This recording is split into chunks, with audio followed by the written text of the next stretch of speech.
ilaallee uleen cabee kan abbaa gadaa hin cabu beekaa irra kunne malee seenaan hiyyeessa hin qabu ja'a Alii Birraan barkurnee afur dura irraa jalqabee hoggaa alalaasu dhuguma isaatii seenaan hiyyeessa hin qabu beekaa irra kunne kan jiru ilaalchisee ammoo karaa hedduun hiikaa itti kennuun ni danda'ama.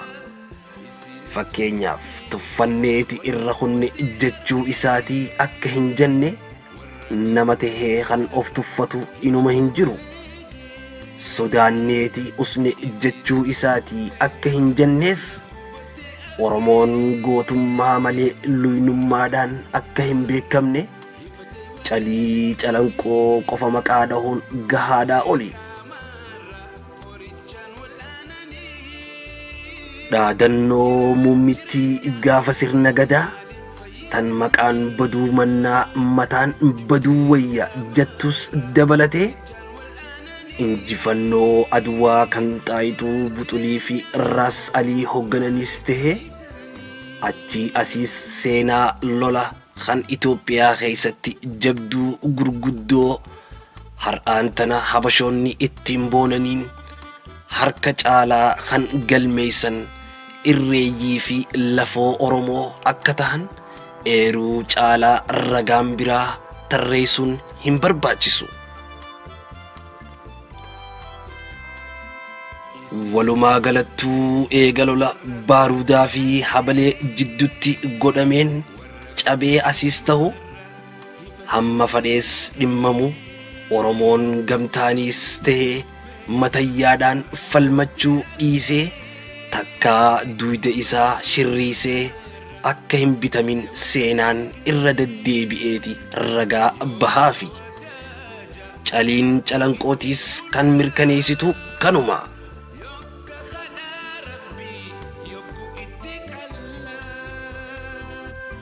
Kanaafuu Dr. Alii Birraan beekaati irra kunne malee jechuu isaa sodaanneeti usne jechuuf akka hin tahin hubachuun nama hin dhibu.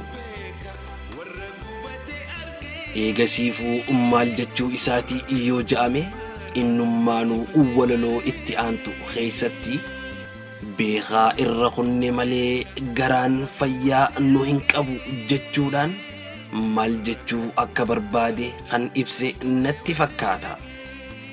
Dhalootni ammaatis sirna roorrisaa san akka lamuu qabsachuu hin dandeenyetti unkuteessuu daran haluu bahuudhaaf tahuu baatullee irraa barachuudhaaf jecha godaannisa roorroo sanii dhalootaaf dabarsuuf siidaa Jeneraal Taaddasee Birruutis dabalatee kan harma muraa aanooleetis tahee kan calii calanqootii fi kanneen biraatis dhaabuudhaan seenaa ofii irra taruun akka hin danda'amne jechaan osoo hin tahin gochaanis mirkaneessuu irratti argama. Tarkaanfiileen seena qabeeyyiin kunis kan jalqabaa malee isa maayyii akka hin tahin shalaguun nama hin dhibu. Ijoon barruu tanaatis jaarmeeya siidaa yaadannoo gootota murtii guutoo sababa godhachuudhaan seenaa calii calanqoo gaggabaabsinee gilgaaluuf hoggaa ta'u calanqoo lolaa yookaan calii calanqoo yookaan seenaa murtii guutoo maal fakkaata laata walumaan haa ilaallu.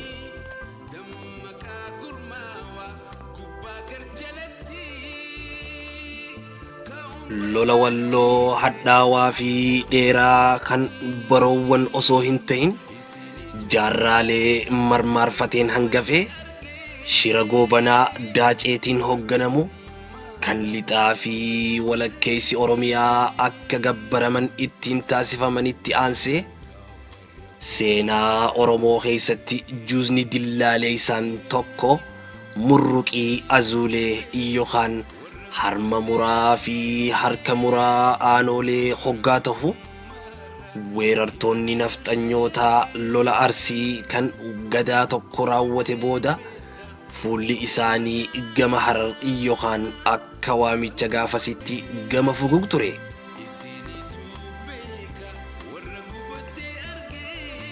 Fugug jechuun sansalata tulluu yookaan duyda gaaraa kan gubbaa qorichaa irraa kaasee hamma Kaarramarratti baha Oromiyaa qaxxaamuru hoggaa ta'u gaafas naannoon kun Fugug ja'ameeti beekama ture.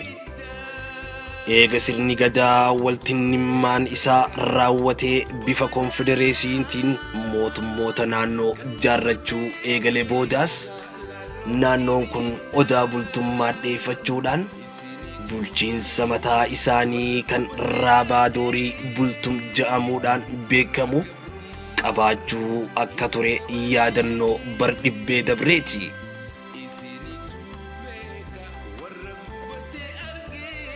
Bulchiinsi bultum kan laga Awaashii gaditti hornoogamullee naannoo isaatti sirna gadaatiin taligamuu ture. Kunis walakkeessa bar dhibbee 18ffaa keessa weerara Arabootaatiin bakka lamatti gargar cituudhaan godinni amma Harargee bahaa ja'amee beekamu kiyyoo humnoota Turkii Ijibshiyaa jala hoggaa kufu gamni lixaa garuu yeroofillee ta'u dandamateeti ture. Mataan weerartoota nafxanyaa Minilik lammaffaatis eehama warra lixaa irraa helee wajjin eega Arsii dhuunfate booda bakki inni dura weerares lixa Harargee yookaan ona Ituu kana ture.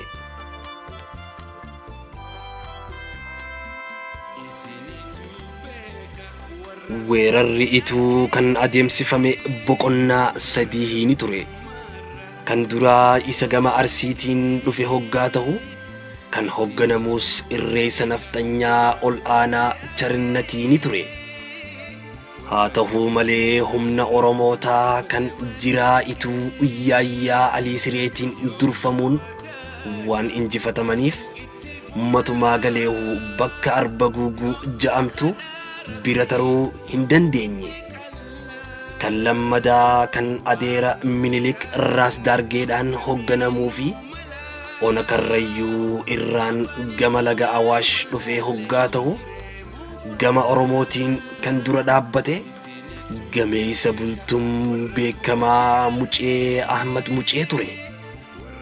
Muceen humna daran nama tooftaadhaan lolu akka tureetu himamaa fi akka manguddoon Ituu ammallee seeneessanitti Muceen gaafa lola Arba Guuguutis Charinatii waliin mari'ateeti nafxanyoota amansiisee dura bu'ee fiduudhaan martii gaammee Yaayyaa Alii Siree keessa galchuudhaan habeen isaanii osoo hin hafin akka dhuman taasisuu caalaa lola tulluu Fantaallee irraa hamma laga Awaashitti gaggeeffame kan inni mataan isaa hogganee keessatti kanniisaanillee itti duuluudhaan tooftaadhaan akka injifatee ni seeneeffamaa fi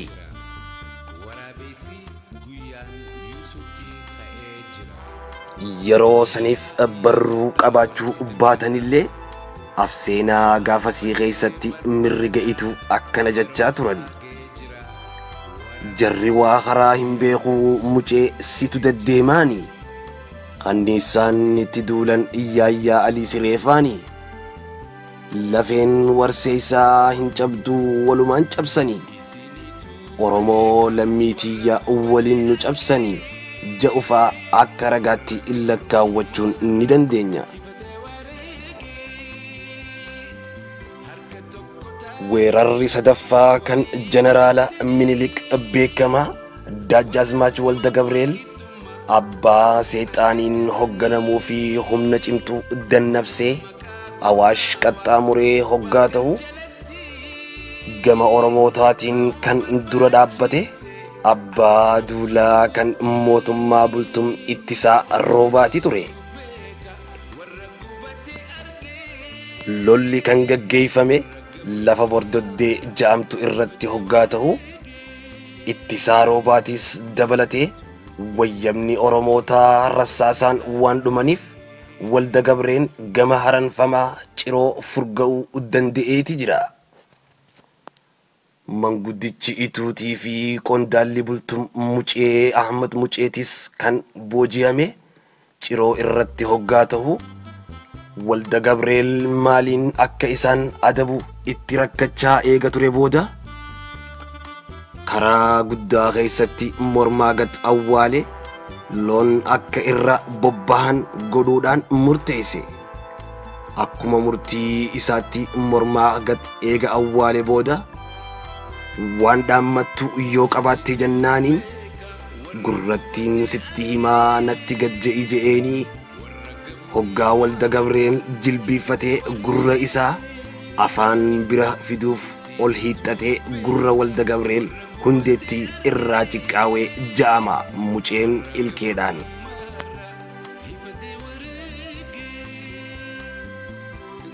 Aara saniin bakka awwaalametti akka gufuutti babbasheessanii ajjeesanii irraahu gabaabsanii. Achiin booda duula gurra isaa dhokfachuuf jecha gulula marachuu mudatee ja'ama Walda Gabreel. Qotee bulaan Ituutis qalama qabaachuu baatullee akkana jechaa turani. Walda Gabreel Amaaraa kan mataa bututtuudha. Amaaraan gooftaa jennee sakaraata lubbuudha je'eeni darashii guusaa keessatti. Walda Gabreel aarii tanaan qotee bulaa fi tikfattee Ituu irratti roorroo hadhooytuu gaggeessuu caalaa Oromoonni garaa isaaniitiif bitamanii bulan basaasummaadhaan Ituu raasan hedduu waan jiraniif akkana jette dubartiin Ituudha. Elemtuu diidaniinni jabbiin duraa duute gogaa jabbiisanii jabbii biraa goote tolchini tolchinaa jabbii mii toleedha. Obsini obsinaa dubbii akka maleedha jetteeni ja'ama dubartiin Ituu hoggaa qooshaa daayitu duukoo keessatti. Tolee jechuun akka loqota diidaniinnitti intalishee ammeeysa jabbiin jalaa duuteen cobsiifachuuf gogaa jabbii sanii citaa itti guutaniitii fi mataa fi mancee itti baasanii jabbii fakkeessanii jala dhaaban santu ta'uu isiiti.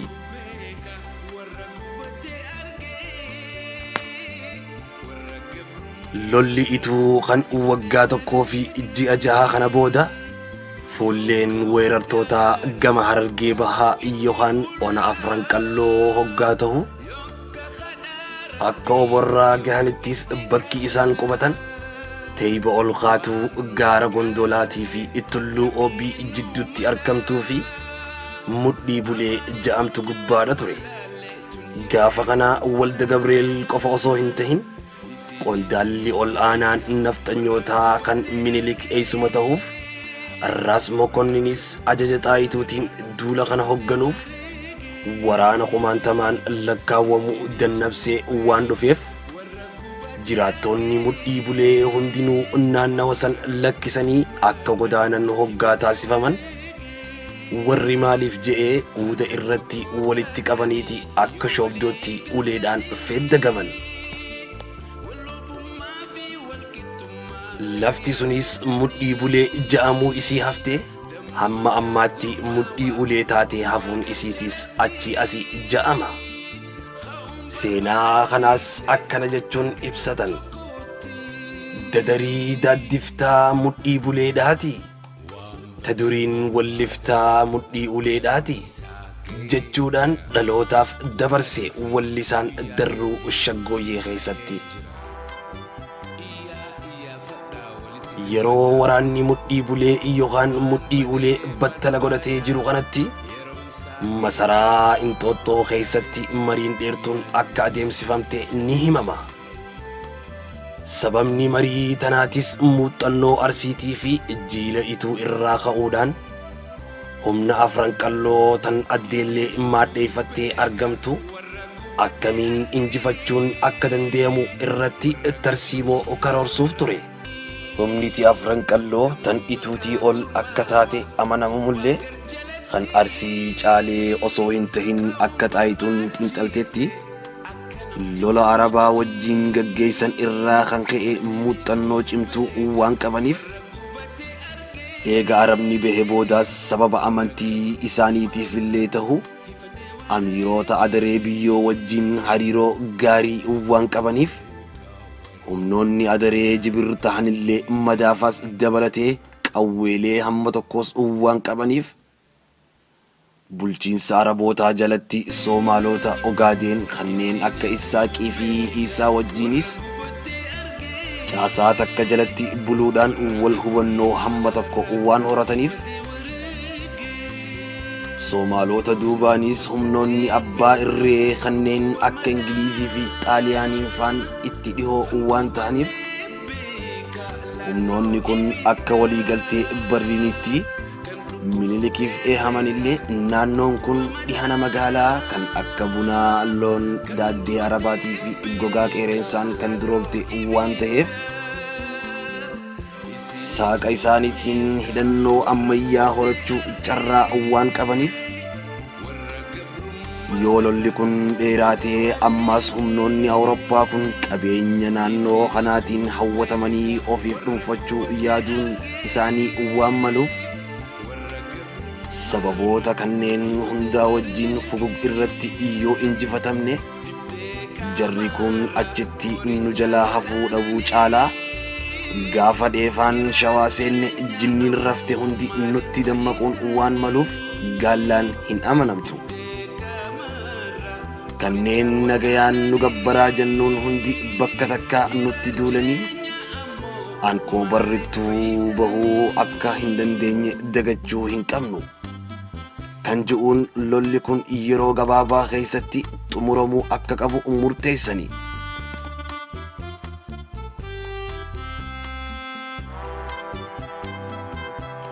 Gama Amiir Abdullaahi Amiirticha Adaree yookaan Harariitiin wadaay galmoo Qormoosoo Abbaa Gadaa Arraabaa Doorii bultum kan yeroo saniitiif xalayaa barreessan. Ijoon xalayaa tanaatis nagayaan akka gabbaran gaafachuuf hoggaa ta'u keessumattuu akka jecha isaaniitti gaallaan akka hin amanamne eeruudhaan Amiir Abdullaahi gama isaanii goree waan biraa yoo hanqate basaasummaadhaan akka isaan gargaaruu fi yoo kana godhee akkuma warra nagayaan nu gabbare hundaaf hayyamametti inninis mootii mootoowwanii tahuu Minilik beeke naannoo kana irratti ammoo mootummaan isaa akka hin tuqamne kan ibsuufi yoo kana didan ammoo akkuma Arsii fi Ituu hundatti adabni handhaawaan akka isaan eeggatu kan dinniinuu ture. Gaafiin tun gama Raabaa Doorii wadaay galmootiin hoogganamtu tan addeellee maadheeffattee jirtu biratti aarii guddaa kaasuu caalaa amiirticha birattis ta'uu fudhatama waan hin argatiniif eega mudhii bulee qubatan ji'a 6 booda waraana Raas Mokonnanii fi Walda Gabreel harkaa qaban kan 30tti shalagamu gubbaadhaan Minilik mataan isaa waraana 15,000 dabaalamee akka dhufu taasifame. Akka Minilik dhufettis lafti dhooqa bal'oo fi gaarraniin marfamte tan dhukaasni madaafaa argachuu hin dandeenyee fi qubsuma mootichaatiif mijjooytuu filatetti calanqoo qubatan.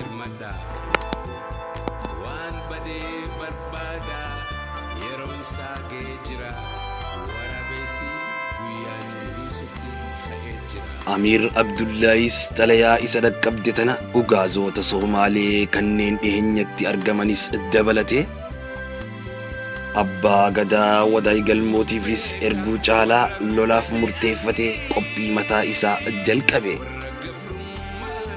Keessumattuu Abbaa Gadaa wadaay galmoo gama malkaa hundaa ajaja dabarsuudhaan dhiirti umriin isaanii lolaaf hayyamamtuuf hundi yeroo gabaabaa keessatti hara yaabbataa irratti akka walgayan taasise. Akka ragaan barruutan mataskaana kaatoolika isa qabbanaawaa jiru maqaa dhahuudhaan galmeeffamtee eertutti, yeroo weerartoonni Minilik lammaffaan waraana Madaafas dabalate takka dhooytuu kumaantamaan lakkaawwamtu hidhatanii Calanqoo irratti battala qabatanii turan tanatti, gootottiin Oromoota kanneen abbaa duulaa Bakar Waareetiin hoogganamanii fi lakkoofsaan hammas hin hanqanne Madaafa Amir Abdullaahi 51 fi qawwee 100 hin caalle malee mi'aa biraa qabaachuu baatanillee dandayamuu waliin injifachuu fi hanqatus osoo wal irraa hin dheeysine waliin wareegamuuf irbuu walii seenanii murtii guutoo maqaa jedhu moggaafatan. Eeboo fi habalee isaaniitii wajjin fageenya kiiloomeetira 30 irratti hara yaabbataa madditti walga'aniitii qophii mataa isaanii itti fufan. Mataskaanni kaatoolikaa tan qabbanaawaatis muddamiinsa kana laguudhaaf jecha manguddummaa jalqabuun isii hin oolle.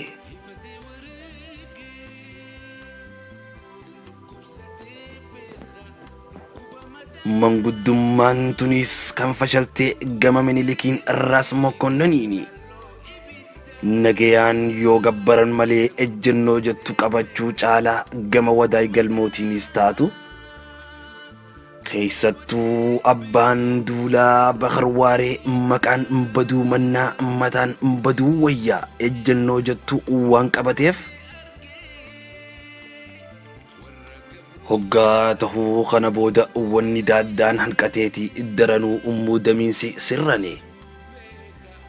Ejjennoon Bakar Waaree loltoota murtii guutoo kanneen hara yaabbataa irratti walga'anii argaman biratti fudhatama guddaa argachuu caalaa mooraa nafxanyootaa tan Calanqootti bu'uuramte keessattis shororkaa guddaa uumuu hin oolle.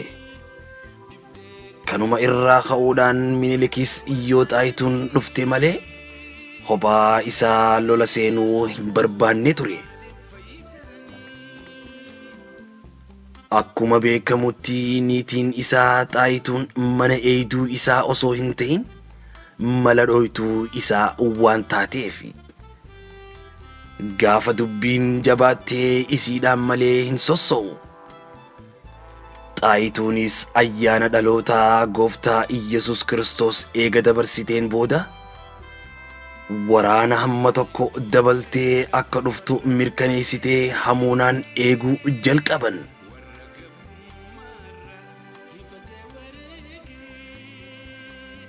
Tanaa fi tana jidduutti haalli hin eegamin tokko isaan mudate. Guyyaan aduu ayyaana dhalootaati ture. Ayyaana gannaa kan bara 1886 akka lakkoofsa Habashaatti Taahsaas bultii 27 tahuu isaati. Torbaan waa xiqqoon dura irraa jalqabe qophii gochaa waan turaniif hojiin guyyaa kana nyaataa fi dhugaatii dhiheessanii ittiin bashannanaa ayyaana kana miidhagsuudha ture. Haa ta'uu malee waaree yookaan orraa irratti foon dheedhiin waraanaaf waan hanqateef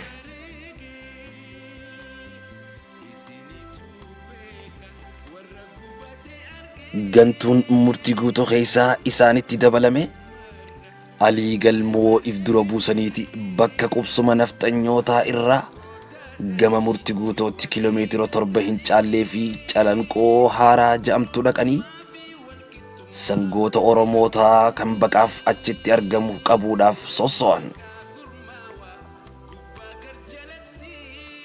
Akka tasaatti eega Alii Galmoo gane booda loltoonni murtii guutootis yaabbata irraa gama laaftoo yookaan jecha achii asiitiin Calanqoo lolaa fuuldura sosso'uu daran Bakar waaree mataan isaatis ilaaloodhaaf naannawa kanatti waan argamuuf Alii Galmoon eegee qofa kaayee tinfaa bahullee nafxanyoota kurnan tokko akka bishingaatti morma shalabaniiti balachuu ayyaanaa san balaadhatti jijjiiranii fi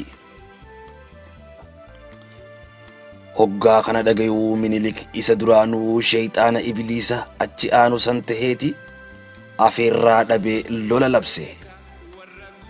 Akkaatuma kanaan tooftaan lolaa duraanuu karoorfamtee waan jirtuuf goblaa bitaa kan mirgaatii fi fuulleedhaan fuuldura sosso'aniiti martii qil godhanii dhukaasa banan. Dhukaasni kun isaanii ifirraa quba hin qabne waan ta'eef murti guutoof dhukaasa lafaa osoo hin tahin bakakkaa samii irraa gadi roobdu fakkaata ture. Nama qofa osoo hin tahin faradoon lolaatis irra guddaan isaanii waan dhumaniif murti guutoo waan isaan mudatee hubachuuf yeroo hin arganne ture.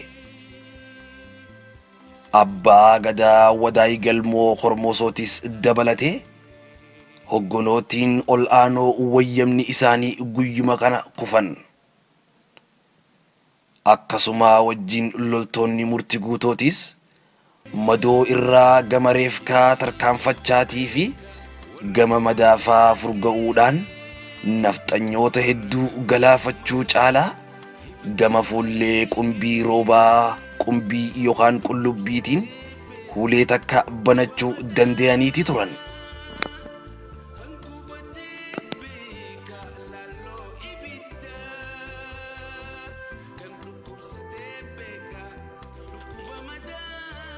Dhiha irratti jirkaan roobaa guddaan tokkos waan gargaareef loltoonni hammi tokko martii keessaa bahuuf carraa argachuu hin oolle.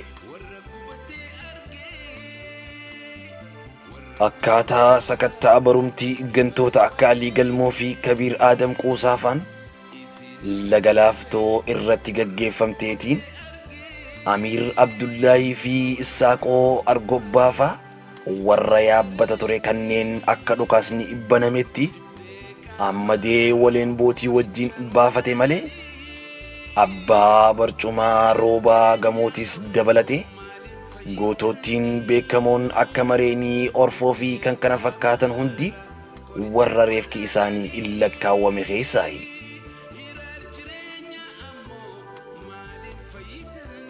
Abbaan Gadaa Wadaay Galmoo Hormosoo akka jabaa madaahullee lubbuudhaan qabameeti ture. Wayita Kabiir Aadam dhaqee isaa bishaan laga laaftoo maddiidhaa sakaraatu itti dhaadachaa dhumtaniimii kunoo je'uun Wadaay Galmoo shahadaa qabachuu dhiisee baga dhumne osoo je'uuni lubbuun keessaa baate. Bishaan sunis hamma ammaatti baga ja'ameeti beekama.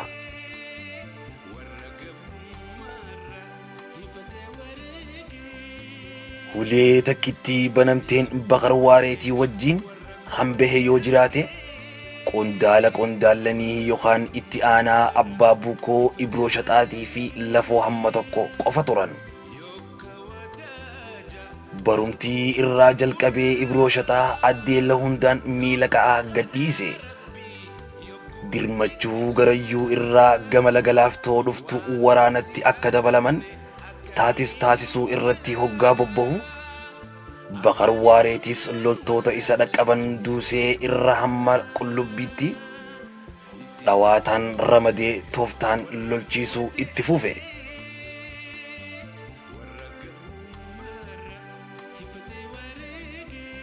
Akka dabtaraan nafxanyoonni barreessanitti lola daqiiqaa 10 yookaan akka barreessitoonni gariin ragaa malee barreessanitti lola cinaa guyyaa osoo hin tahin lolli kun akka lakkoofsa Habashaa afraasa bultii 27 guyyaa ganna laga laaftoo irratti jalqabeeti ji'a itti aanu ammajjii bultii 19 guyyaa Gabreelii qullubbii irratti xumurame.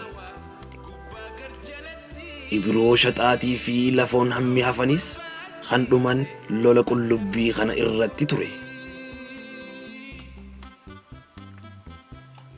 lola hadhaawaa qawwee fi eeboo jidduutti aduu 20f gaggeeffame kanaanis gama oromootaa irraa yoo xiqqaate 25 yoo guddate 35 murruq ta'uun isaanii gaddaan seeneeffama.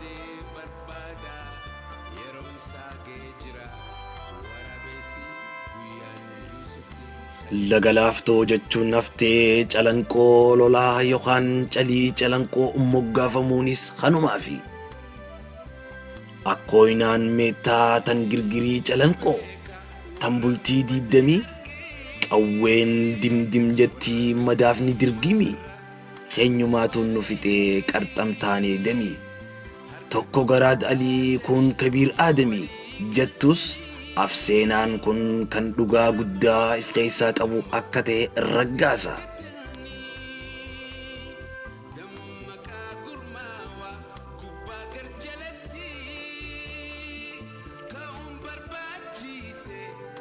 Bakar waaree ammoo guyyaa kanaas hin qufne beekee osoo hin ta'in isaa fi fardi isaatis cincaa baaruudaatii fi shurufkaa reefka bubbuleetiin machaawanii waan turaniif fardi ajajamuu dhiiseeti karaa irraa dhufe qaceeleeni fuullee gama dabbaaliin bakka ammallee iyyaa ja'amtee beekamtu hoggaa ga'u dubartootaa fi ijoolleen lola kana as caqasaa turan itti iyyaniiti farda dhaabsisanii simatan.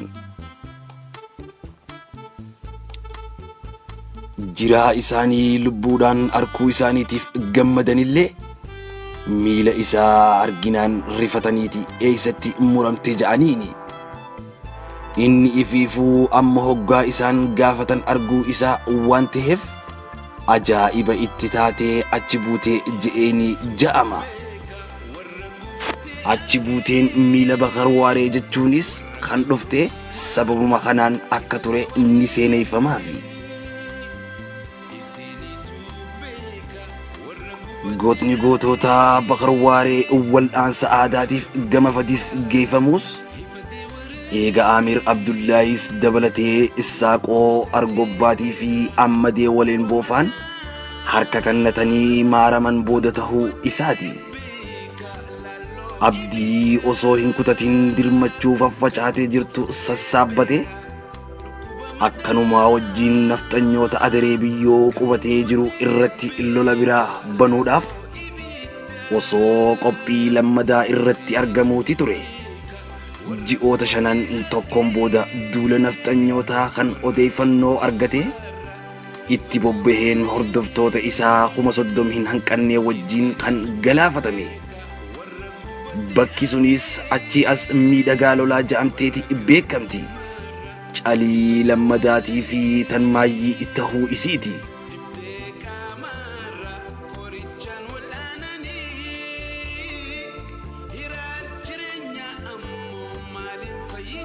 zabana boodaa kana maqaan miidhagaa lolaa ji'u sun jijjiirame miidhagaa tolaa akka ta'een dhagahaa jira. tola jibbe osoo hin ta'in godaannisa seenaa keenyaa waan ta'eef jijjiiramuu hin qabu je'eetiin amana. akka ilaalcha kiyyaatti maqaa jijjiiruu osoo hin ta'in akkuma calii calanqootti siidaan dhaabbachuufii qaba. yoo hubannoo kana dhabuu irraa kan mudate ta'es dafee akka sirraa'uu fi bu'urri siidaa akka lafa kaayyamuufiin miilanaan dhaammachuu barbaada. maayyii irrattis walaloo shaggooyyee yookaan ammaalalee dur keessaa walitti funaanamanii fi kitaaba kiyya kan dubbii miila Bakar ja'amu keessatti kuusaman keessaa tan itti aantu tana dabaluudhaaniin barruutiyya goolaba. halasnaa bordoddee haloo aanooleedha simaa baluu ciroo tan mudhii uleedha yaa miidhagaa lolaa calanqoo caliidha waadeen gaddaa mitii arraamii kaleedha haleen har'aa mitii nattuu ammalleedha. qophii teenyatan har'aatun siidaa yaadannoo murtii guutuu sababa godhachuudhaan kan isiniif qopheessine. barreessaan seenaa tanaa hayyuu fi gameessa namaa akkasumatti gaazexeessaa fi seenessaa walaleessaa Jaafar Aliiti. qopheessaa fi seeneessaan seenaa tanaa Abdataa Aadamii. Qophii teenyaa hanga xumuraa waan waliin turtaniif galatoomaa horaa bulaa jecha seenaa biraatiin hanga walitti deebinu yeroo gaarii nuuf qabaadha.